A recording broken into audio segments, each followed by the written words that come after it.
Hi, I'm Curt Doty with RealmIQ, my AI consultancy, and this is our podcast, RealmIQ Sessions, where we talk about everything AI with international AI leaders and AI founders.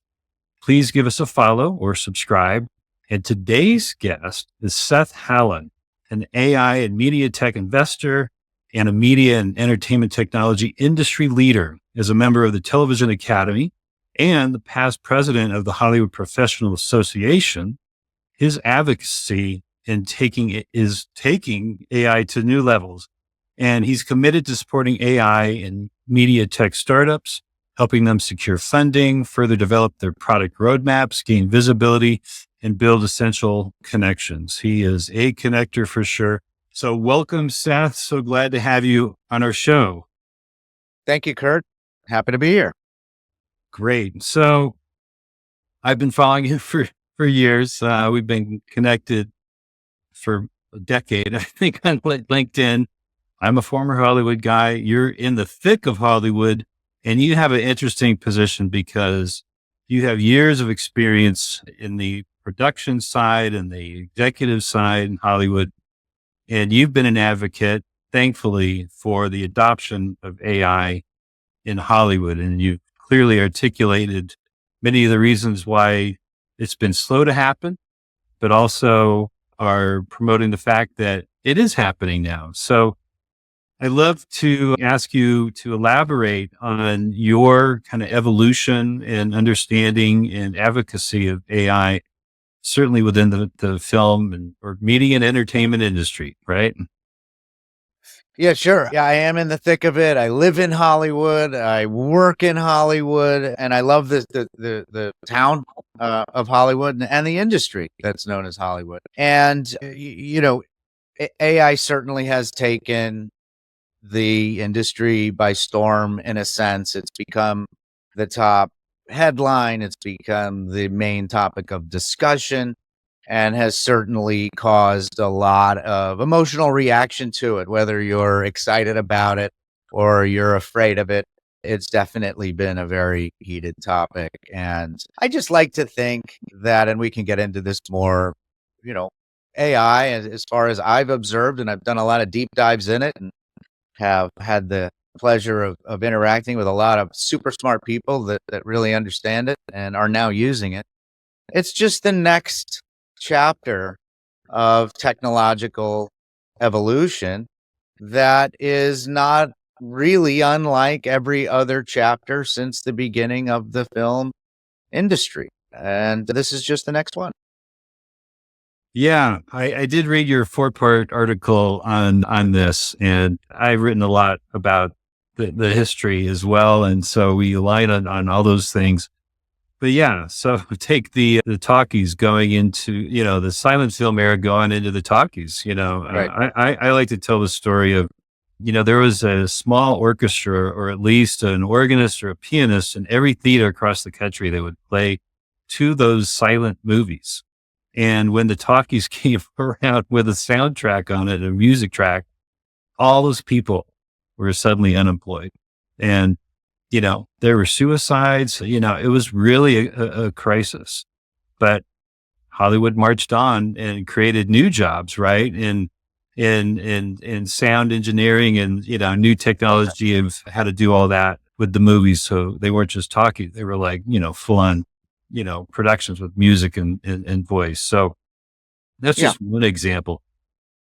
But I fully agree. And there's so many of those. But even if you zoom out outside of entertainment and you just think about humans and technology in general, I mean, ever since, I guess, the invention of the wheel and going all through, every iteration. I like to talk about, the mechanization of agriculture in the late 1800s, and how, the human beings had to pick everything. And then all of a sudden these machines were engineered to do a lot of the heavy lifting of picking corn or whatever the case may be. Yeah. And of course, you needed a lot less pickers, but actually I think the study shows that there were actually 4 to 5 times more jobs after the mechanization of agriculture, because maybe you didn't need as many pickers, but you needed people to sort the corn, and then you needed people to work on the machines, build new machines, fix the machines. There were all sorts of new tasks that required literally just kind of redefined jobs. And that's what we're talking about here. We're not talking about replacing people. I don't believe that at all. I do believe, just like every technological turning point in this industry and out, that tasks get replaced. That's why we build tools and technology.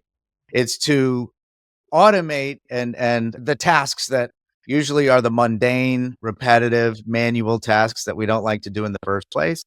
And there are roles that were created that may be focused on that group of tasks that if those tasks are replaced by machines, then that role might not be needed anymore. But again, no different from anything that's happened in our business through the years. And what always happens is there are new roles and there's new opportunities and people learn to do new things. And that's always how it works out. And that's no different this time. Yeah. I mean, think back to the Gutenberg press and typesetting and, and the computer. And it's like, yeah, who wants to type the old way? The newspapers certainly don't. So yeah, it's just the natural evolution. But AI in film has been very controversial. And you're right. I don't think it's displaced jobs yet. And the hesitancy and the fear has been around certainly the acting portion of it.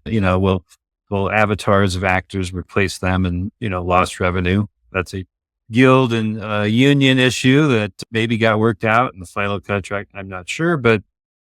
And then the other is writing, screenwriters, IP around properties.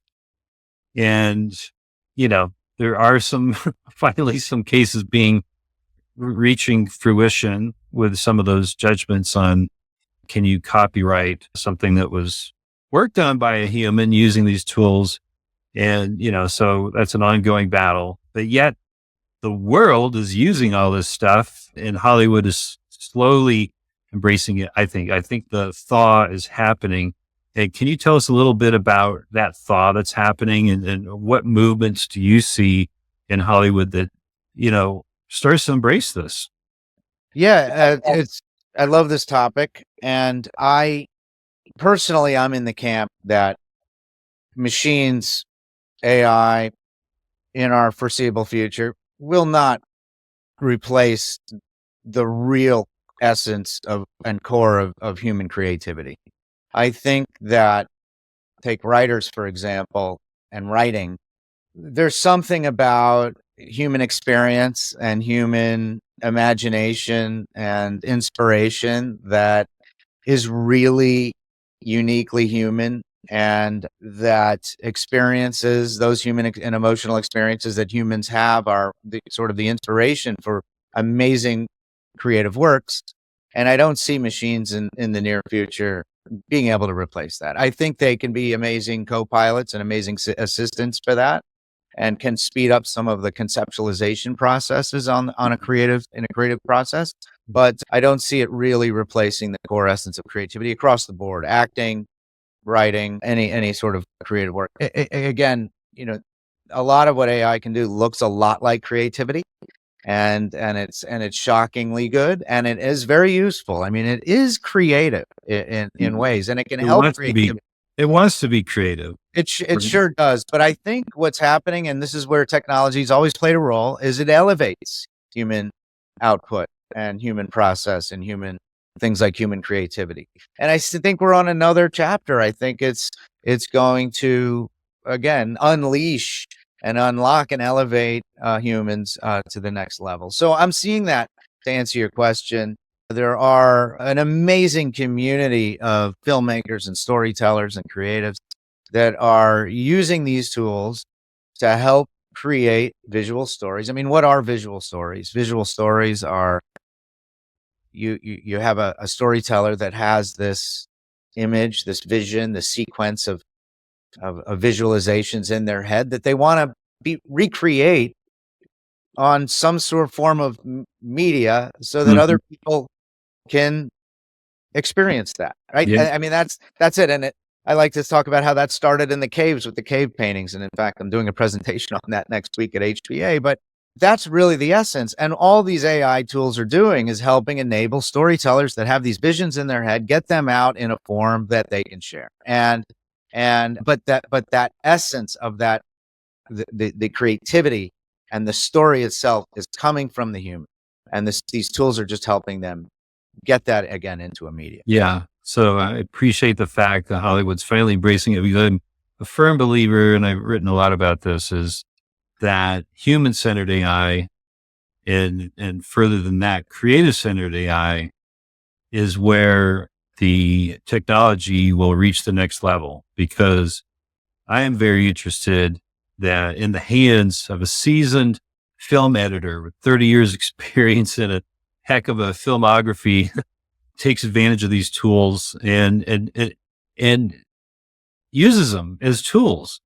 And what fantastic results are they getting, because they have a lens and experience in storytelling and editing. Editors are the ones that tell the final story of the picture. It's not the director, right? Even though the director has final cut, but it's really that editor. So, how are, they using these tools to be more efficient, because there's the downward pressure on budgeting and for films, the whole Marvel thing, I don't know how long that's sustainable. And so I'm interested in, where will there be a proliferation of new films and independent films with aspiring filmmakers having access to these tools, not only to do pre-visualization, but help in editing and writing, so it gets something to market, or at least in the festival circuit, right? I do think so. I do think that we are on the cusp of a new chapter of independent storytelling, independent filmmaking, long form content that will be consumed by mass audiences. I think that's a really good thing. I think that the barrier to entry to be able to tell visual stories has been pretty high, and I think that this technology is helping enable a new generation of storytellers and a new generation of consumers and audiences to enjoy those stories. I think there's another aspect to it, not just the tools that help create the pictures and the sounds and the music and all of those things more efficiently, but I think there is an aspect to this, which is the framework to be able to engage with fans, to build audiences, to monetize that content. We're also, I believe, on the cusp of the next generation of that kind of technology that will help really enable the storytellers in a meaningful way to essentially earn a living telling those stories in a different way and in a meaningful way. And I think that the traditional streaming structures and distribution and studios will obviously continue to play an enormous role as they always have. But I think that in a few years from now, the world looks a bit different, and I think better across the board for everyone. Yeah, I think with certainly the rise of YouTube in the living room, the TV being the main platform now that YouTube is experienced in, how the creator economy is now infiltrating into the Hollywood economy, coupling that with the advantages of the use of AI and the low hanging fruit of marketing. All of a sudden, marketing budgets plunge, and there's an efficiency and a reach that can be done with, one person, not a team, maybe not within the studio, or maybe one person within the studio. So that type of opportunity, little disruption, I think will be fascinating to watch, because, I don't know if you agree with me, but Hollywood has been bloated. They've gone through a number of layoffs over the years with, consolidation and mergers, acquisitions. That'll Yeah, I think that's driven by the economic disruption. You mentioned my article series. I focus a lot on that economic disruption. I think bloated, is a word that, you could use. I think that connotates that there was needless, unnecessary spend that happened. I think that the spend that led to the bloating, was necessary at the time. But what happens when, obviously industries and supply chains get disrupted by new economic models where the incumbents can't catch up and adapt in time, then there is a lot of excess spend because the revenues go away and therefore, and we've been seeing a lot of those adjustments in the industry. And I do think that the economic sort of system of traditional film and television creation and distribution and monetization is ongoing. Absolute fundamental transformative change at the moment, and it needs to adapt in an enormous way, in a truly meaningful way. Oh yeah, and that disruption didn't happen because of AI. No. Yeah. If anything, AI is going to help with all of those core challenges, which, to your point, had nothing to do with AI. Yeah. Other than, you could argue, I kind of rethought that for a minute. I think the only exception to that AI hasn't caused these problems is companies like YouTube and TikTok for many years have adopted AI powered recommendation and, fan engagement technologies to really dial it in, and then use also those recommendation engines and related technology to serve very specific set of advertisements to those consumers almost on a personal basis, and have been able to monetize that significantly. So therefore taking tens and tens of billions of dollars per year out of what used to come to the traditional linear television advertising industry. So television's going through some things. Yeah, for sure. And again, we have to look at these core economic disruptions to really understand what the problem is, and then figure out how to fix them. Yeah, I see them less as problems. I see them as opportunities. And what can you learn from Great YouTube? point. The people who are watching YouTube, they don't mind pre-roll, they don't mind mid-roll, they don't mind end roll, and they don't mind, little bits of prompts happening over the content that they're watching. They don't mind short form content. And it's like, okay, I mean, that is pervasive. And what is Hollywood, learning from that? And I think they're starting to put full movies up now on YouTube. I forget which studio just announced that. Maybe it's Warner Brothers. I forget. But yeah, so it's an interesting shift. TV's in the crosshairs, certainly. People love movies. I'm a former Universal creative exec. So, the line there, and I was in home entertainment. So the line there was, people love movies, no matter what device they're watching it on. There is this love of movies, and that will never end. I believe that. So, I mean, I believe that Hollywood does have a future, but they got to get with the program in terms of these new technologies, new opportunities, new reach, new types of engagement. And, I've been in the interactive content space for over 10 years, and I love that. And I think new experiences, new engagement, this is what people want. And that's what the new generation wants, because that's how they're experiencing content on TikTok, on YouTube. So it's just tapping into what's already happening. If you're not analyzing user behavior to alter your product roadmap, right, you're ignoring a major factor in how you're relevant in the future.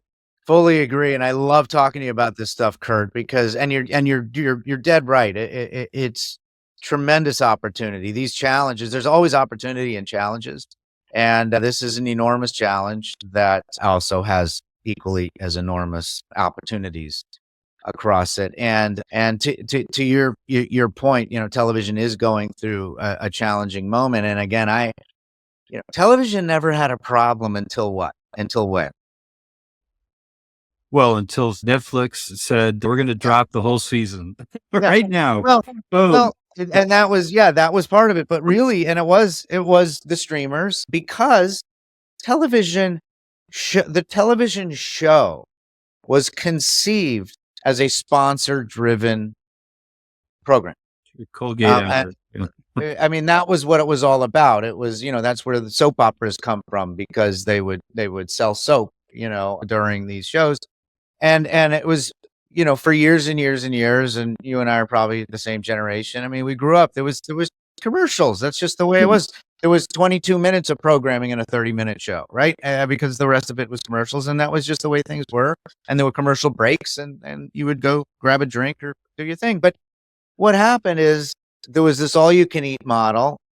Everybody gets used to no commercials anymore. And now if there's a thing with a commercial, you get irritated by it. We never used to.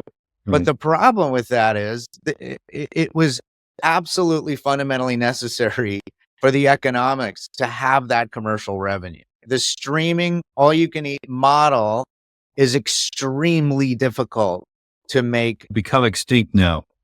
Right? That's right. And now we're going back to, the sort of traditional model where there's television, shows with commercials, and that's driving revenues. I mean, it does need to go back to that, because the economics of all these very expensive shows just can't, sustain in that way. Yeah. Yeah. We also came from the generation where a TV show was 26 episodes, right? That's right. And there was a whole ecosystem around pilot season, right? And all the fully dialed in, all the den hovering. What are they? The stage moms bring their kids to Hollywood, rent a condo, and cast them and try to get cast in some of the new TV shows that are happening.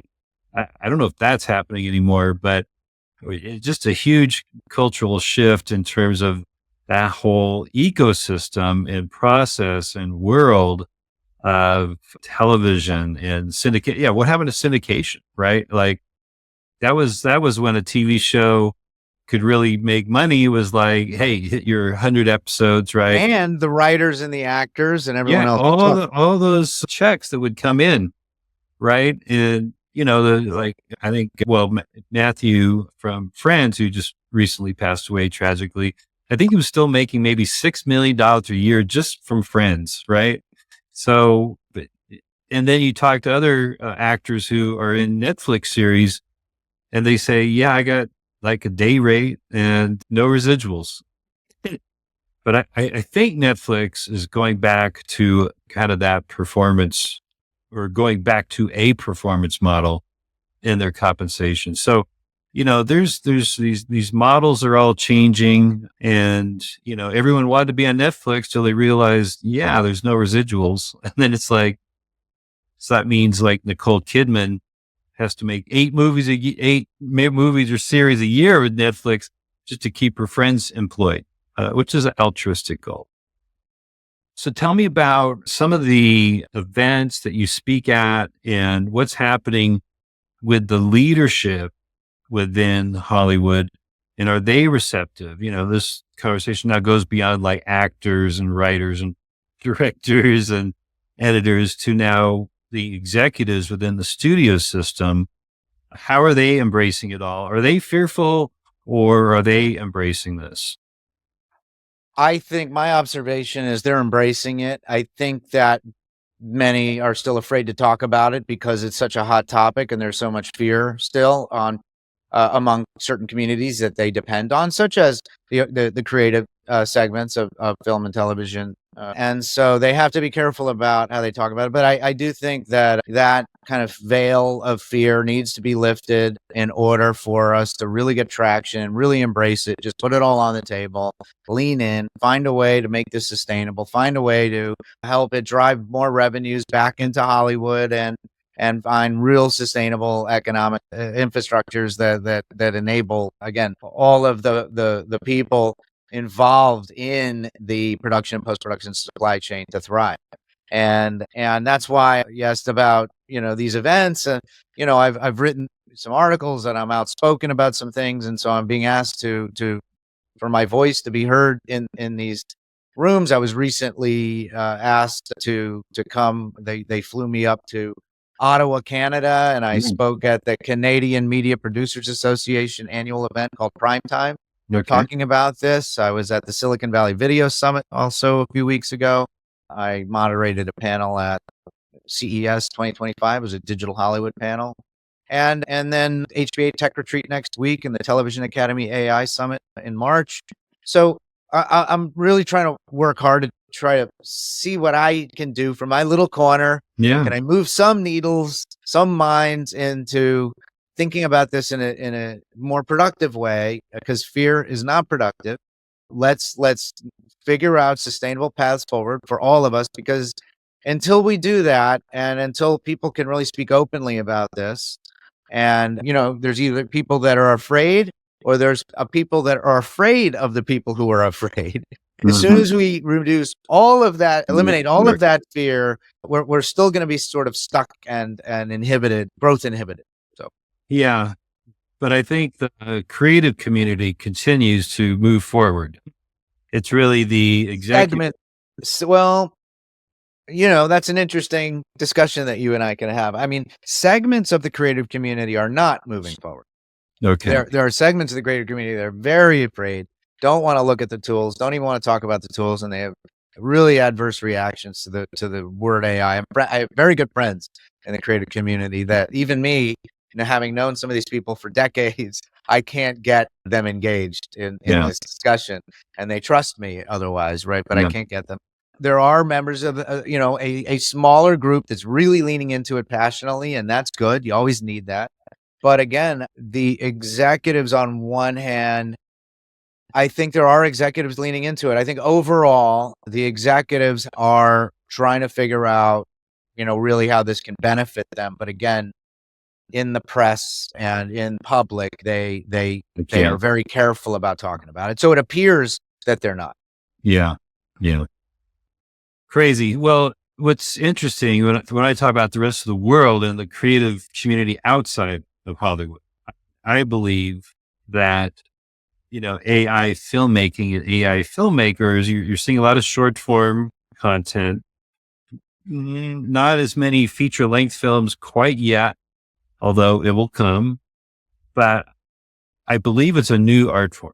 And I think there is the path of least resistance for these creators to follow, because if you remember back in the day, and I know you're maybe the same age as me, if not younger, MTV, hello, invented the music video. All of a sudden, it was the coolest thing to work on a music video, be a music video director.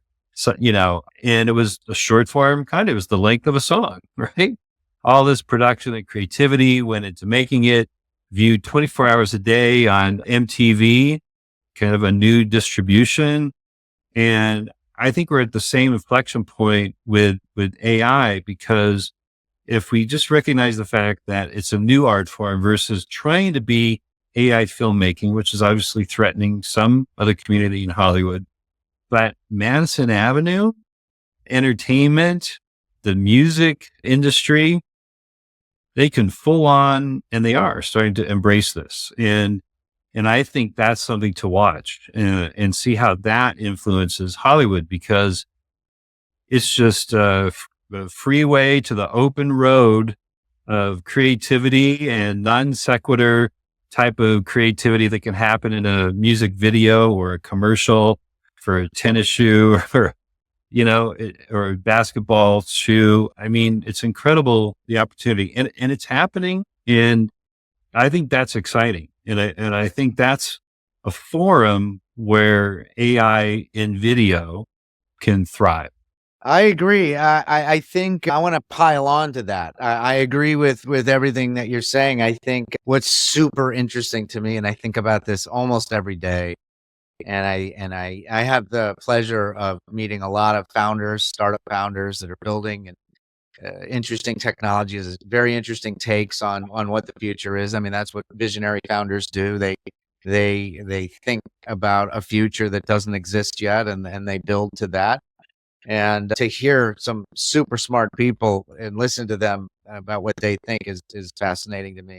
I do think, as a pile-on to what you said, I think it's a situation and a scenario that we cannot currently even conceive of right now. You and I could talk all day long, and I'm not sure we can. It's something like the MTV cable TV sort of example, but It's entirely different. You know, Yeah. it's imagine going back into the 90s and trying to imagine YouTube. You couldn't, because so many things had to happen before you got to YouTube. And I For think many years. Yes. for Took many long. years, yeah. And no one would have imagined, you know, the YouTube of today, you know, back then, of course, and or Netflix or any of these things. And so if you think about how that was unimaginable back then, because you didn't it didn't happen yet, and so many things had to come before it. What things today can we not imagine, but they're going to be part of our lives, you know, 5, 10 years from now? And that's what I'm super excited about, being on the front lines and helping enable. Yeah. Cutting edge. And I think all of that, there's still storytelling at the core of all that. People like stories. If they're short stories, doesn't matter. There's some type of hook or engagement. Hopefully they can exist within truth of whatever that means today. I'm not getting into politics, but I think immersion, interactivity, storytelling, challenging the norm, challenging the conventions of distribution, new forms of distribution, new experiences. I think that's all on the table. And it just requires big thinkers, creative, out of the box thinkers Totally agree. to imagine that world and how it all comes together, right? In some type of form, some type of platform, some type of new engagement. And I think that's exciting, very exciting, because, you know, there's always been these obstacles to getting a story through Hollywood, right? And it's just like you give up at some point, or they buy a screenplay and it just sits, they sit on it because, yeah, you know, we're going to sit on that for 10 years for the right time. It's like, it's just no opportunity. So this is challenging all those traditional ways of getting a story out into the world and empowering a new class, a new generation of storytellers. Maybe they use AI, maybe they don't. Maybe they just use AI to help them, or it's completely AI. I'm not sure, but I'm tracking and watching and watching it happen Yep. and supporting it however I can, because I think it's cool. Yeah, and a lot of what we're talking about today is sort of the traditional Hollywood product, which are, you know, long form scripted narrative film and television episodics. But, you know, I like to think of storytelling broader, and you and I, you know, agree on this as well. You know, when we talk about games, we talk about VR, we talk about live immersive, you know, sort of sphere like experiences. There's a relatively new experience here in LA called Cosm, where it's, you know, you watch games and other sorts of immersive experiences, but with other people. You're in a room, so you're not isolated Yeah. inside a VR headset. You're Yeah. you're enjoying this with people. So I think those are all other forms of media for storytelling and immersive storytelling and sharing stories and consuming them. And so when we think about how all of these technological advancements could play into all of those areas, and by the way, including music. So any concert you go to, there's tremendous visual storytelling happening Absolutely. along, you know, along with the artists, so whether it's a backdrop or, you know, somewhere on Or stage synced or all on your around. phone and, you know, it's separate Absolutely. experience, you know, it's all Absolutely. connected. The possibilities are there. They're at. That's right. So really, when we think of now about storytelling, I do think we have to look at the much bigger picture, because these technologies will play into multiple sort of forms, media of storytelling. Yeah. I mean, I was a leader in the format wars between HD, and Blu-ray. And so I was there myself. I was helping invent new experiences of how to interact with movies on your big screen. Yeah, you were at Universal. They were the HD DVD camp. Yeah. If I They were recall the correctly. leader and Yeah, I was and Paramount. Yeah, and Paramount and Warner I Brothers. remember that Warner vividly. Brothers on both sides. That's right. I remember that vividly. Oh Yeah. my God. Yeah. But I was worked with Ken Graffio, who had the coalition of HDDVD. And so I was helping him lead the marketing efforts. And then I was leading the kind of interactive kind of what can you do with this technology in terms of enhancing a movie? And it was all kind of premature. You know, there wasn't a market for that type of engagement, but we were doing really cool shit that, eventually just came onto social media. And, that was happening But actually yeah, before the birth of touch, actually, when I was, yeah, but isn't that something? We have this insatiable need to continue to expand and enrich the immersiveness and the experience of stories. I mean, that'll never end. Some of them don't work, some of them do, but it finds its way. And I find that so fascinating. How long, Curt, have we heard about interactive television where you can, shoppable content, real time. I mean, I think I started hearing that about that literally 25 years ago, maybe more. oh yeah, But now there are some interesting startups that are leaning into it because, with machine learning and AI that can recognize objects on screen. I mean, you can really map now certain other, immersive experiences, whether it's shopping or some other interactive experience in more meaningful ways. So even though that's been attempted for so long and hasn't really caught on, we're right. at at a place where some of those things Yeah. might Well, work. yeah. So, and when I was at university, I was pitched by all those companies because they wanted to be in that space. And the problem was that, oh yeah, buy the shirt that Jennifer's wearing, and then it was like, okay, but shouldn't Jennifer be compensated at a great level, at a high level, for selling shirts now that she wore in a show? And that it was those talent deals that prohibited that technology from moving forward. But now we have fake people, we have synthetic twins and influencers selling shit, right?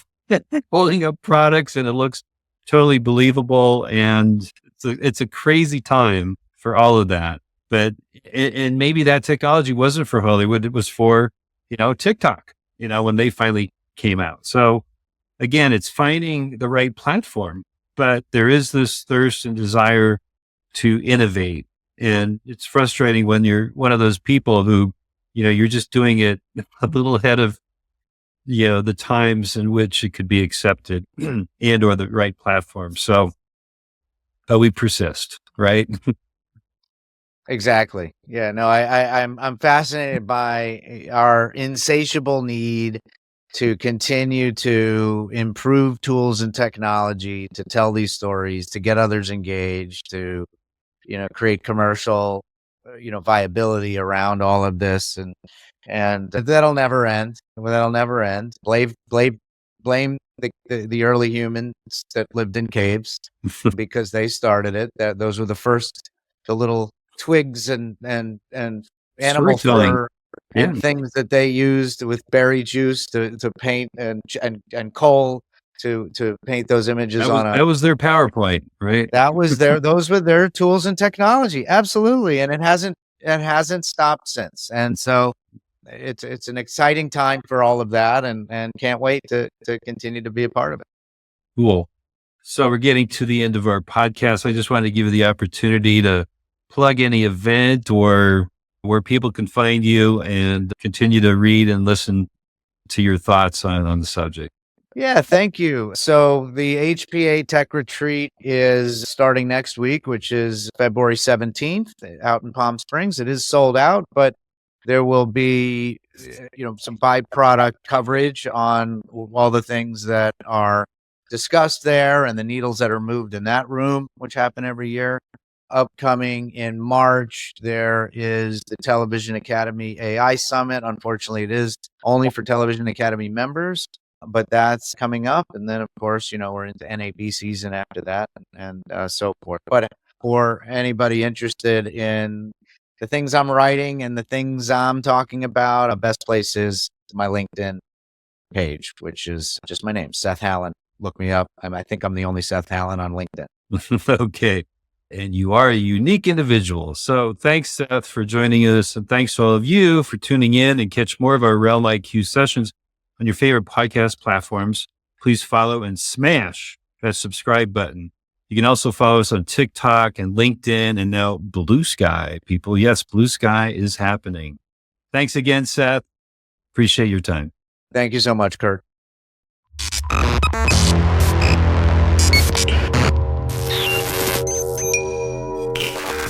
RealmIQ. Transform your business with AI-driven innovation. Subscribe to our Media Slam newsletter and learn more about the intersection of design, content, and technology.